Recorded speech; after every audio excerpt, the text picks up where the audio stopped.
Impôts et justice sociale, le podcast francophone du réseau Tax Justice Network. Bienvenue à Impôts et justice sociale, le podcast qui vous parle en français de la justice fiscale en Afrique et dans le monde. Je m'appelle Idriss Lynch. À la une ce mois. À la une pour cette édition, une fois n'est pas coutume, j'ai décidé de ne parler à aucun expert. Je suis allé rencontrer un citoyen de l'Afrique, Jules de Cotonou au Bénin, un pays qui est situé entre le Nigeria et le Togo en Afrique de l'Ouest. J'ai partagé avec lui les travaux que nous faisons à Tax Justice Network, le débat fiscal, les 4 R, les 5 R aujourd'hui, le débat au niveau de l'OCDE. C'est intéressant de voir à quel point les Africains ont besoin d'en savoir davantage sur les questions fiscales, sur les questions de justice sociale. Vous écouterez l'entretien que j'ai eu avec ce citoyen de l'Afrique. À la une aussi, la conversation que j'ai eue avec Eva Donzi. Elle est chercheuse pour Tax Justice Network. Elle a participé à la rédaction de l'état de la transparence dans la déclaration des bénéficiaires effectifs. Elle nous donne quelques détails de cette étude et puis quelques orientations que pourraient suivre les gouvernements africains. Je vous rappelle que vous pouvez suivre ce programme sur notre page de podcast impotsocial.libsyn.com, Libsyn avec SYN à la fin. Vous pouvez aussi aller sur notre page de podcast de taxcast.net et vous cliquez sur l'onglet en français, ou vous allez sur YouTube, www.impôts et justice sociale. Pour ceux qui veulent nous suivre, notre page de Twitter, hashtag impôts social, Facebook, impôts et justice sociale, c'est le nom de la page. Et pour ceux qui ont Stitcher, n'hésitez pas d'aller sur l'application. Voilà pour la une. À tout de suite pour les détails. Madame, Monsieur, je vous le disais, pour cette édition de votre podcast, j'ai décidé de ne parler à aucun expert. J'ai décidé de parler à Jules. Je vous donne pas son nom. C'est un citoyen de l'Afrique. Il est basé au Bénin. L'idée d'avoir la conversation avec lui m'est venue pendant que je prenais un verre et je me demandais, est-ce qu'un citoyen ordinaire est au courant de tout le débat fiscal qui est mené par Tax Justice Network et toutes les organisations africaines qui nous suivaient et qui travaillaient avec nous afin d'améliorer la justice fiscale et la justice sociale.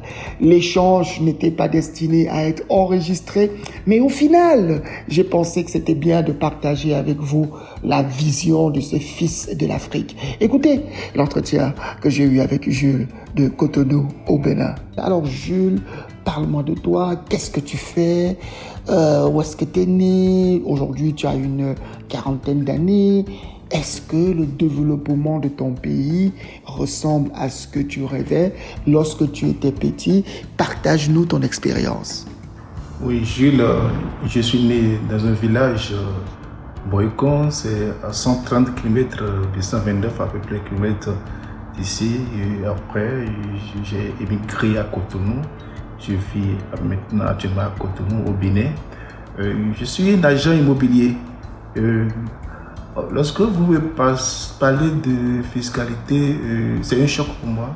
C'est vraiment un choc parce que je comprends dans mon pays, c'est nous les mini-frétins, les petits qui n'ont rien, qu'on poursuit chaque fois pour payer les impôts.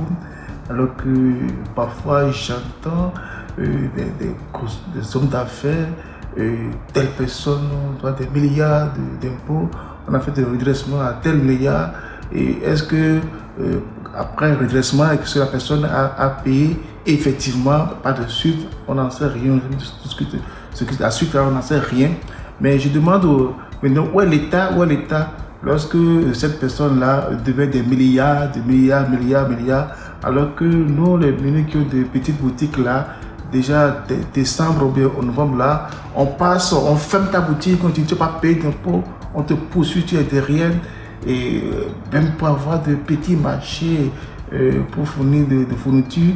Et dès que tu n'as pas l'attestation fiscale, on ne te donne pas. Mais il faut donner d'abord l'attestation fiscale. Donc j'ai dit, en matière de fiscalité, d'impôt là, c'est nous qui souffrons, on est tout le temps derrière nous. Alors que les gros, les hommes d'affaires, on les laisse tranquilles. Ils s'enrichissent avec l'argent du pays. Et voilà. On va peut-être revenir sur ces riches fortunés que vous appelez les hommes d'affaires qui évitent de payer l'impôt, peuvent faire des arrangements avec l'administration fiscale, ce qu'on appelle les redressements. Ils appellent ça les redressements, mais on met la pression sur le petit peuple. Mais est-ce que, en tant que justement partie de ce petit peuple, est-ce que tu sens que l'argent des impôts qu'on récupère chez vous presque par la contrainte, la force, on fait vos boutiques, tu dis, est-ce que tu as l'impression que c'est utilisé dans le bon sens de l'accès à l'éducation, de l'accès facile à la santé, pour ne parler que de ça? Je me demande chaque fois, tout cet argent-là, ça passe où? Parce que toutes les fois, on entend, on a fait près de tel milliard, tel pays a donné tant de milliards, et on a fait près de milliards, des milliards pour construire une école, pour tel projet de l'école. Mais ce qu'on prend, on prend tous les jours là, ça c'est finalement à quoi je me demande. Tu te demandes pourquoi est-ce qu'on emprunte de l'argent alors qu'on prélève l'impôt. Mais peut-être que ça ne suffit pas, peut-être que ce qu'on prélève ne suffit pas. Mais je veux dire, au-delà du fait qu'on emprunte, est-ce que tu as l'impression qu'on utilise bien cet argent? Est-ce que c'est redistribué? À ton avis, est-ce que quand tu regardes l'école dans ton pays, est-ce que quand tu regardes les hôpitaux dans ton pays, est-ce que tu as, et l'accès à ces écoles, l'accès à ces hôpitaux, est-ce que tu as l'impression que c'est redistribué normalement? Pas du tout. D'abord, moi, je fais un constat que, on dit juste près de 5 milliards pour un projet, mais ceux qui dirigent, c'est près de 5 milliards, venez voir leur salaire. Et bien, le salaire et les véhicules qui roulent, mais juste 5 milliards pour la population, pour construire école dans un village, dans un village reculé là. Mais et dans 5 milliards, il y avait combien, tous ceux-là qui viennent avec des 4x4 là, combien ils bouffent dedans d'abord? Et combien reste alors maintenant pour construire vraiment l'école, comme je le dis? Et je ne sais pas, l'école, on est resté, ça n'évolue pas, rien ne bouge. Ce qu'on paie aux enseignants, je vois, il n'y a pas d'amélioration en tant que tel. Surtout quand tu es vacataire, tu n'es pas recruté par l'État, il n'y a rien du tout. Et je vois même, on parle de l'école, construction de l'école, de voies, mais quand il y a grand pluie, viens voir des écoles dans l'eau, des écoles complètement dans l'eau.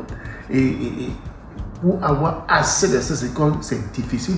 Des petits enfants qui doivent traverser l'eau avant d'aller dans les salles de classe, ou même pendant la tempête, des écoles, des nuits, des écoles qui tombent. Et c'est difficile. Où il faut encore beaucoup marcher. Mais on dit chaque fois construction des écoles, mais quand tu vas faire des kilomètres avant d'aller 2 kilomètres, marcher 2 kilomètres, 3 kilomètres avant d'avoir accès à ton école. Mais depuis des années, moi je suis né là, j'ai une quarantaine. Et chaque fois, j'étends aide au développement, construction, tel projet. C'est quoi ces écoles-là qu'on a construites? Et nous vivons toujours, je ne dis pas la pauvreté, mais comme on le dit, nous vivons même au-dessous de la pauvreté. Au-dessous de la pauvreté. Et nous, chez Tax Justice Network, nous appelons ça la redistribution. Parce que chez Tax Justice Network, nous avons les 4 R. On a ajouté les 5 R. De la justice fiscale, parmi lesquels la redistribution, on a déjà parlé. Justement, je n'arrête pas. Cette redistribution dont on parle maintenant, ça ne profite qu'à l'État et ceux qui dirigent les projets là. Ils parlent de redistribution, en réalité, ça ne profite que la population pauvre là, on demeure toujours pauvre, nous sommes toujours pauvres et rien ne bouge, rien ne change pratiquement. Mais un autre ère de la justice fiscale, peut-être que tu ne le sais pas, mais je vais t'en parler, c'est la représentation. C'est, comment dire, c'est qu'il faudrait que l'impôt s'identifie à ce que les peuples, les populations s'attendent à payer en contrepartie des services publics qu'ils espèrent avoir. Est-ce que vous pensez que la représentation, est-ce que c'est parce que selon vous, la représentation ne marcherait pas? Est-ce qu'il faudrait améliorer la manière dont le peuple est représenté, soit par le Parlement, soit par les maires des collectivités? À ton avis, c'est quoi le problème? Quand on parle de Parlement dans mon pays, et quand on va jusqu'à dire que même le député qui n'est plus élu député doit recevoir encore des primes malgré qu'il n'est plus représenté. Vous voyez ce que je parle maintenant? Mais le député, ce salaire là maintenant, c'est l'impôt. C'est nous, à la base, non, on vient faire, il dit que déjà en décembre là, on passe de quartier à quartier, on ferme ta boutique. On ferme ta boutique là et tu es obligé d'aller au service des impôts pour payer avant qu'on te donne assez de ouvrir ta boutique. Alors que parfois tu as besoin des petits revenus de cette boutique pour nourrir ta famille tous les jours. C'est quand même un problème. Imaginez un instant que je vis chaque jour. On vit de ce qu'on gagne tous les jours. Et quand on ferme ma boutique maintenant pendant 2 jours, 3 jours maintenant, toute une population, un certain nombre de personnes derrière moi qu'on prive de manger. À ce moment-là et que vous voyez cette représentation-là dans de grosses 4x4. J'entends que dès que le député vient à l'Assemblée, puisque j'avais donné l'Assemblée, de représenter l'Assemblée maintenant, dès qu'on vient maintenant, on lui donne une grosse 4x4, avec des chauffeurs, avec des cadres. Et c'est dégueulasse, c'est triste. La redistribution n'est certainement pas bien faite à des gens qui n'assurent pas forcément toujours la représentation. Mais là, je t'entends blâmer ton État. Peut-être que tu as raison de le faire. Justement. Moi, je ne sais pas. Depuis que moi, j'ai mon collège, depuis que je suis au collège, là, il n'y a pas de développement, on a développé. Moi, surtout que parfois, j'entends que tel pays, on nous a tel pays européen, la France, l'aide de développement, les Nations Unies, on a eu des milliards. Mais où sont passés tels milliards? Où sont passés tous ces milliards? Quel développement? Et que nous vivons toujours dans la même situation. Et que dans un pays maintenant, tu ne peux pas avoir prêt. Avant d'avoir un petit prêt maintenant, il faut avoir des garanties derrière. Là, tu vas vers la banque maintenant, on te demande des garanties, tu as telle garantie. Et l'État n'assure rien comme prêt. C'est souvent difficile et c'est facile pour des gens proches ou des gens de leur parti politique. Au-delà de la politique, qui est un domaine que je n'aime pas beaucoup couvrir, qu'est-ce que ça te fait si je t'apprends que oui, l'État a une responsabilité, mais que les multinationales qui sont présentes dans ton pays aussi font partie du problème?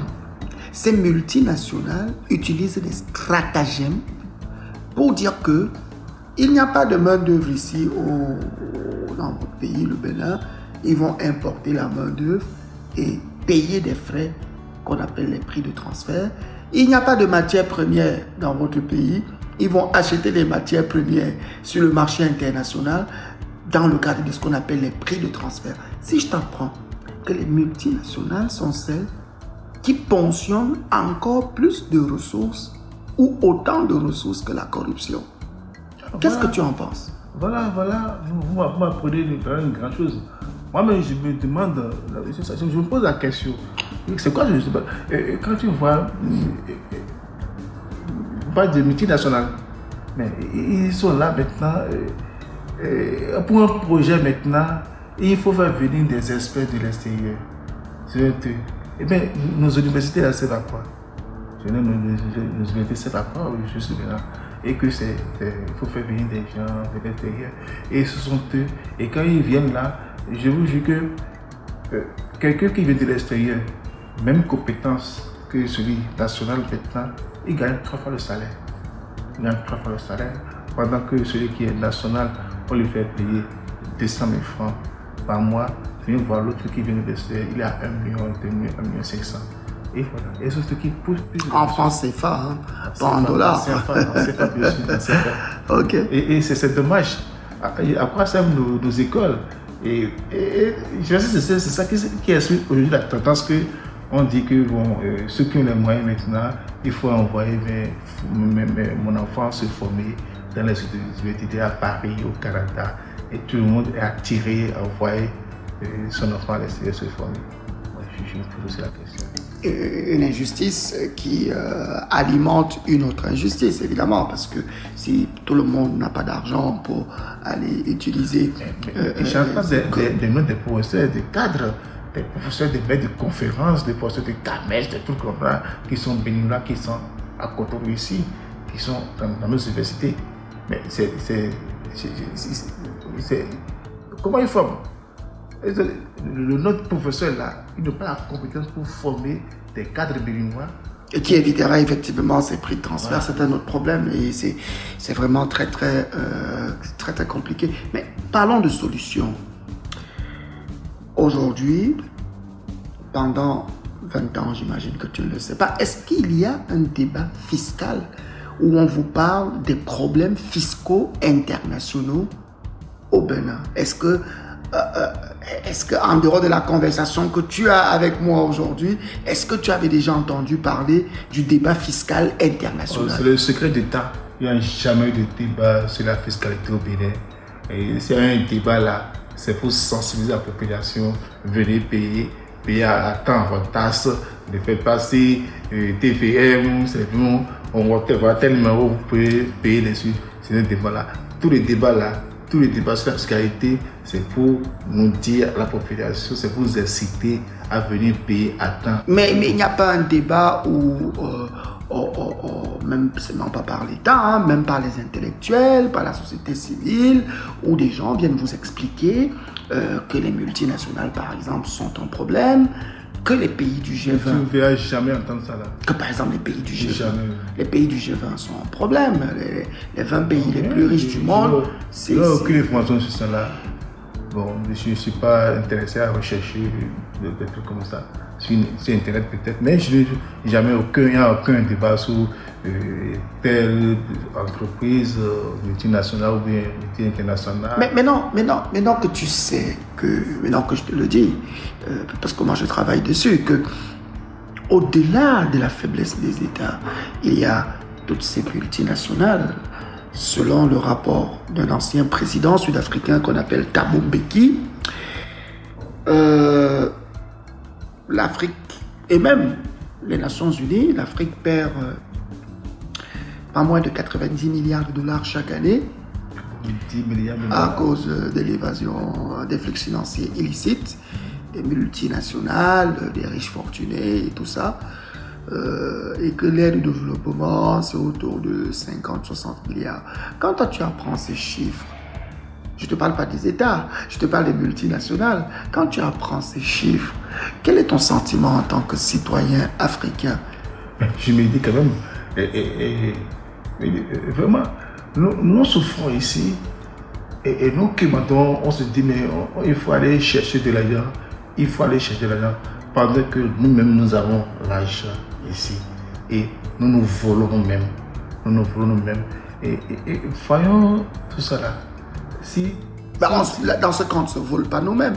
C'est les multinationales qui nous volent. Dans ce cas-là, elles utilisent nos faiblesses législatives, les lois, pour fuir avec l'argent de l'Afrique. C'est quoi ton sentiment d'apprendre ça? Surtout que, comme tu as dit, on fait confiance aux multinationales, on ne fait pas confiance aux entreprises nationales. Donc, c'est quoi ton point de vue? Oui, ça me révolte là. Ça fait révolter. Quand tu entends des choses comme ça fait révolter. Et tenez-vous tranquille, ils ne feront jamais ça sans la couverture de l'État, d'un homme politique ou d'une autorité. Ouais. Si on avait une bonne représentation des peuples dans le débat fiscal, ça ne pourrait jamais arriver. Ouais. Parce que l'argent va quitter ici, va traverser nos banques ici pour se retrouver ailleurs. Alors, donc c'est avec tout cela, avec la complicité de la relation des autorités, de l'État. Alors, une autre chose que je vais te révéler peut-être, et je crois que tu ne savais pas aussi, le problème n'est pas seulement africain. Ces multinationales volent aussi des pays où, a priori, on pense que les dirigeants sont votés Ça marche très bien là-bas. Je te parle de la France, l'Angleterre. Ces multinationales volent aussi ces pays-là. Et oui, Ah bon, oui, bien sûr. Et donc, mais étrangement, comme c'est devenu un problème mondial, des pays les plus riches ont décidé de confier ça à l'OCDE. L'OCDE, c'est un centre qui réfléchit pour le développement, mais c'est évidemment un centre pour les pays riches. Est-ce que tu penses, c'est peut-être une question qui a une réponse, mais est-ce que tu penses vraiment que la solution pour attraper ces multinationales qui volent nos ressources financières, c'est du vol de nos ressources. Oui, bien sûr. Est-ce que la solution pour les attraper pourrait provenir d'une organisation qui est basée là où elle-même elle rapatrie l'argent? Justement, c'est de l'utopie. Moi, je ne crois pas. Je ne crois pas que l'argent est rattrapé et rapatrié là-bas et ça les profite. Et je pense que c'est une prise de conscience des autorités du pays. Et prise de conscience et voir que ma population souffre, ma population a besoin des ressources et que l'argent qui est rapatrié, c'est l'argent de ma population, c'est l'argent de mes administrés. Et prendre conscience de ça et travailler à ce sens. Et je ne pense pas que c'est là-bas, c'est juste peut-être que pour nous tromper. Comment vous appelez déjà l'OCDE. Ça s'appelle l'OCDE. C'est juste pour nous tromper, ou peut-être pour renforcer encore le système. Dans tous les cas, je te remercie d'avoir participé à ce débat de non-experts, parce que tout le temps on reçoit des experts. La bonne nouvelle, c'est qu'il y a un processus au niveau des Nations Unies. Nous espérons, nous, que ça va avancer. La bonne nouvelle, c'est aussi que beaucoup de pays commencent à vouloir être très transparents. On vit ça tous les jours. J'espère qu'un jour, ton pays fera partie de ceux où la fiscalité est la plus efficace. Je ne sais pas l'espoir, je l'espère. Mais dites-vous que ça fait des années, des dizaines d'années, on parle de ça. Rien ne bouge. Parce que ça profite à eux-mêmes. Il faut rester positif. Le combat prend du temps et Tax Justice Network c'est le travail qui finance les campagnes. Imagine vous, je viens financer ta campagne. Ah, ça il faut prouver. C'est pas toujours évident. Merci Jules d'avoir participé à cette discussion citoyenne et j'espère que les choses iront dans le bon sens pour toi et pour tous les citoyens africains. Merci, nous espérons encore.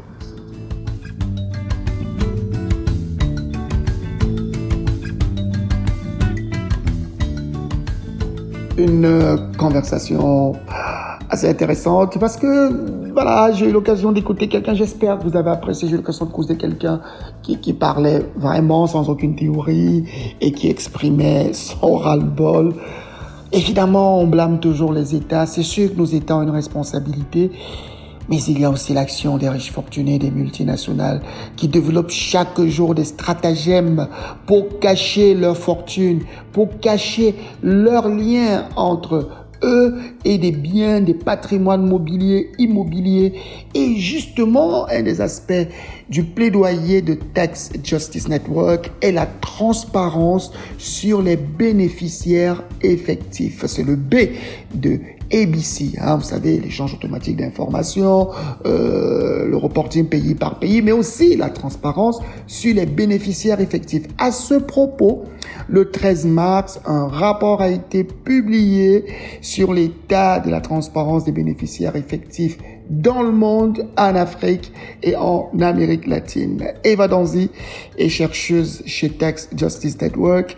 Elle a accepté de partager avec nous son avis sur ce qu'elle a découvert en travaillant sur ce rapport. Écoutez la conversation que j'ai eue avec Eva Danzi. Eva, bonjour. Bonjour Idriss. Eva, tu as certainement la voix fatiguée parce que tu sors de la retraite de Tax Justice Network où il y a eu une occasion de rediscuter de la manière de faire le plaidoyer pour cette thématique importante. Alors, est-ce que tu peux nous dire ce que tu as ressenti pour cette nouvelle retraite. Tu as été contente de retrouver des collègues avec qui vous travaillez souvent à distance? Quelques petits secrets? Merci beaucoup pour ta question. Et oui, en fait, j'étais très contente de retraite. Malheureusement, pas tout le monde était là, mais on a parlé beaucoup de la justice fiscale, de notre stratégie, et c'était bien. C'est l'occasion de rappeler que Tax Justice Network est un réseau de chercheurs, un réseau d'activistes, un réseau d'acteurs qui militent, qui réfléchissent sur comment faire pousser le débat sur la justice fiscale et qui le fait avec beaucoup de succès depuis pas mal d'années. Alors Eva, tu n'es pas là pour nous parler de cette retraite, mais pour nous parler d'autre chose, les bénéficiaires effectifs. Qui sont ceux qui sont cachés derrière les entreprises? Alors déjà, c'est quoi un bénéficiaire effectif, Eva? On en parle tout le temps, mais c'est quoi un bénéficiaire effectif? Alors, un bénéficiaire effectif, c'est la personne physique qui détient, en fin de compte, contrôle ou bénéficie des revenus provenant d'une entreprise ou d'une entité légale, comme les actionnaires, les dirigeants, les bénéficiaires d'un trust et bien d'autres qui peuvent être considérés comme des bénéficiaires effectifs. On comprend très bien que dans beaucoup de pays où notamment des dirigeants se cachent derrière des prête-noms pour avoir des entreprises et recevoir des contrats publics, effectivement les bénéficiaires effectifs. Mais alors, peut-être que les bénéficiaires effectifs peuvent aider à autre chose, mais du point de vue fiscal, en quoi est-ce que c'est important d'organiser la transparence sur les bénéficiaires effectifs dans un pays? Pourquoi c'est important? Sur le plan fiscal, avoir des régimes juridiques qui organisent la transparence sur les bénéficiaires effectifs dans un pays est important pour lutter contre l'évasion fiscale et même contre la corruption des entreprises multinationales et des personnes ultra-fortunées, les ultra-riches. En effet, ces régimes permettent de mieux connaître qui sont les propriétaires réels des entreprises et des entités légales, ce qui facilite l'identification des revenus qui leur sont associés et des impôts qui doivent être payés. Ah oui, absolument, Eva, je suis d'accord avec toi. Parfois, nous voyons, vous savez, en Afrique, il y a beaucoup d'entreprises minières. Nous voyons des entreprises avec des actionnaires qui ont des noms bizarres. Et peut-être que ces actionnaires-là sont des dirigeants africains ou même des personnes qui se cachent et qui ne veulent pas payer leurs impôts. Alors, le rapport sur l'état des bénéficiaires, la transparence des bénéficiaires effectifs en Afrique a été publié, je le rappelle, le 13 mars dernier. Il est disponible. Que nous renseigne cette étude? Combien de pays africains ont des lois sur la transparence des bénéficiaires effectifs? Alors, ces jours, 23 des 54 pays africains disposent des lois et des réglementations exigeant que les véritables propriétaires des entités juridiques se révèlent à une autorité gouvernementale en début d'année. Lever les voiles des secrets qui entourent les propriétaires d'entreprises, des partenariats, des trusts et des fondations est un outil central pour les gouvernements africains afin de lutter contre les flux financiers illicites et de renforcer la transparence financière. Cela contribuera à promouvoir des économies saines et des sociétés justes et équitables sur le continent africain et partout le monde, bien sûr. Effectivement, 23 pays sur les 54 que compte l'Afrique, ça peut sembler peu, mais c'est un chemin important qui a été parcouru. On est parti pratiquement zéro. Et il faut compter, Eva, avec ceux qui ont mis en œuvre les initiatives de bénéficiaires effectifs, de transparence de bénéficiaires effectifs avec le FMI,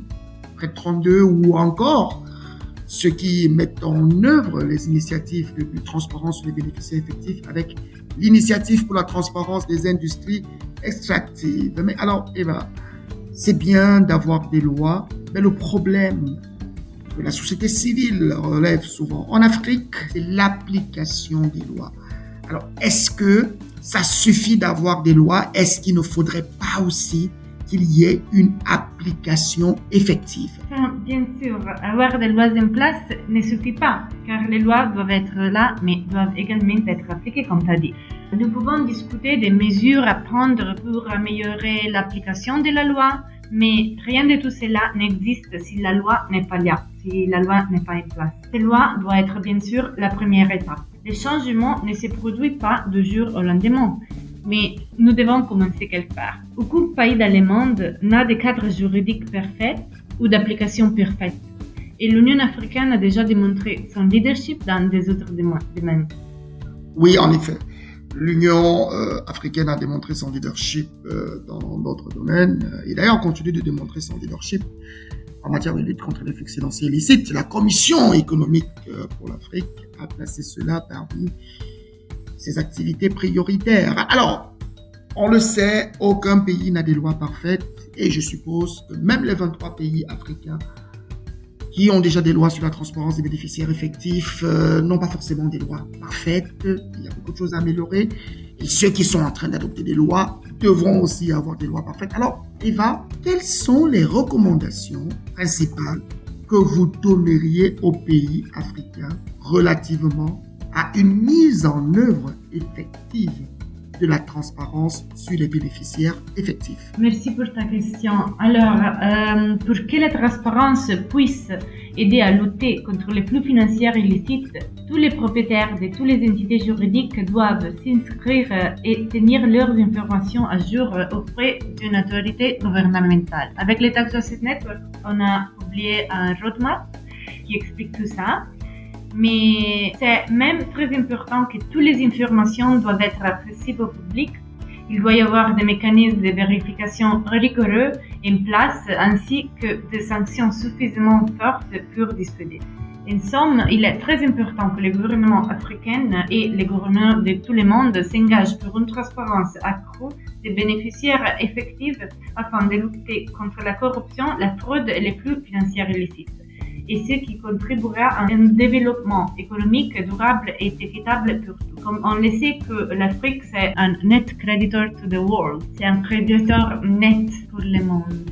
L'Afrique, Eva, tu le dis, est un créditeur net pour le monde. Mais il faudra, pour réaliser ses revenus, que l'Afrique puisse identifier qui sont les bénéficiaires effectifs, que le registre de ces bénéficiaires soit accessible au public, qu'il soit constamment vérifié. Tax Justice Network, tu l'as rappelé avec pertinence, a produit une feuille de route que tous les pays peuvent appliquer, que les sociétés civiles africaines peuvent utiliser pour le plaidoyer, comme c'est le cas actuellement au Cameroun.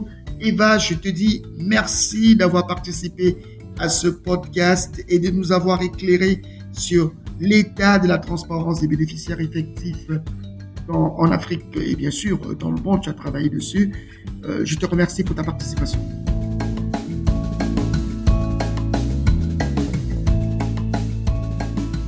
Vous l'aurez remarqué, Eva a ce petit accent italien. Alors permettez-moi de le lui dire grazie. J'espère que j'ai aussi très bien parlé l'italien. C'est là pour vous dire que c'est la fin de cette édition un peu spéciale parce que nous parlions non pas avec tous les experts, nous avions une grande experte, Eva Danzi, merci à elle, mais aussi nous avions un citoyen de l'Afrique. Nous avons écouté ce que l'Africain profond peut penser du débat sur la justice fiscale, l'Africain qui n'est pas un expert. J'espère multiplier ce genre de conversation dans le futur pour parler de divers aspects de la fiscalité. Mais en attendant, vous pouvez réécouter ce podcast sur notre page de podcast impotsocial.libsyn.com, Libsyn avec S-Y-N à la fin. Mais vous pouvez aussi aller sur la page YouTube www.impo et justice sociale et aller sur notre page de podcast de Tax Justice Network, de taxcast.net et vous cliquez sur l'onglet en français. Et pour ceux qui ont des réseaux sociaux, Twitter, #impotsocial, Facebook, Impôt et Justice Sociale, et aussi on est présent sur Stitcher. D'ici le prochain épisode, je vous souhaite de bien vous porter et toujours une culture sur le débat fiscal international. Si vous ne le faites pas, la mauvaise fiscalité vous fragilisera, vous serez victime. Pour l'édition prochaine, nous parlerons de mobilisation des ressources financières avec des techniques innovantes. Cette fois-là, j'aurai une batterie d'experts. D'ici là, portez-vous bien. Au revoir et à la prochaine.